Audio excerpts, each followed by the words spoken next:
Although Spielman makes useful points about entering a rebound relationship to address emotional vulnerability and attachment issues, entering a rebound relationship is not productive long term. The emotions developed within the previous relationship can be projected onto the rebound relationship. One party never knows that he or she is a rebound. The possibility of one falling in love with the other while the partner desires to return to the ex-partner is a greater hindrance. This was my situation. I didn't know that I was a rebound. The person kept saying, my ex-partner kept saying that he was not with his ex-partner. I called her. She kept saying that she was not with my ex-partner.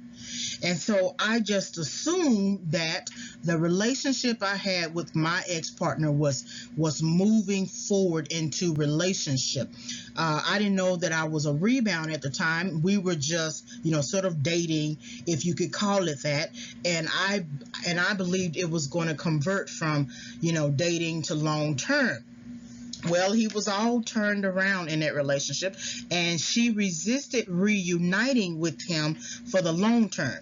She would call him, pull at him as part of her own coping mechanism, have sex, promise that they were going to get back together, but they never actually got back together. We ended up breaking up, and then he married someone else. People tend to cling to people who reject them. Clinging to a past partner might be more beneficial than adapting to a new one. It is called reconciliation. So that only works when both partners want to reconcile.